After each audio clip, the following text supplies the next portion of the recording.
গ্রামের নাম ছিল পাতালপুর। শহর থেকে অনেক দূরে ঘন জঙ্গলের মাঝে লুকিয়ে থাকা এক রহস্যময় গ্রাম।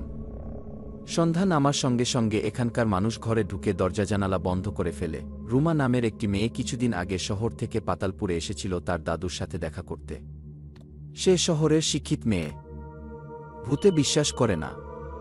দাদু অনেকবার সাবধান করেছিল, মা সন্ধ্যার পর বাইরে যাস না, নিশির ডাক যে ভয়ঙ্কর। রুমা হেসে বলেছিল, দাদু এসব কুসংস্কার, ভূতপ্রেত বলে কিছু নেই।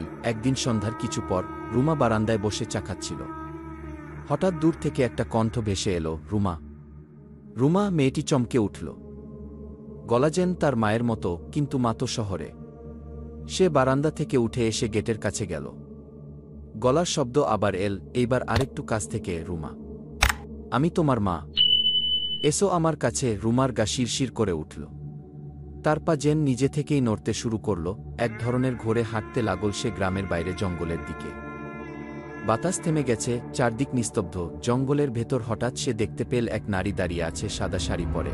পেছন ফিরে, মা, সে ডাকল। নারীটি ধীরে ধীরে ঘুরে দাঁড়াল। সে গর্জে উঠল, তুই আমার কথা বিশ্বাস করিসনি, এখন তুই আমার হবি। রুমার মুখ দিয়ে শব্দ বের হচ্ছিল না। সে দৌড়াতে চাইল, কিন্তু পা যেন পাথর হয়ে গেছে। হঠাৎ এক বৃদ্ধ লোক, দাদু, মন্ত্র পড়া শুরু করলেন। একটা বাতি হাতে তিনি ছুটে এলেন আর সেই নারীর দিকে আগুনের গোলা ছুঁড়ে মারলেন। আগুনের আলোয় দেখা গেল নারীটি মানুষ নয়, একটা কুৎসিত ছায়ামূর্তি, গাছের মতো লম্বা, ঝুলন্ত চুল, থেতলে যাওয়া মুখ। চিৎকার করতে করতে ছায়ামূর্তিটি অদৃশ্য হয়ে গেল।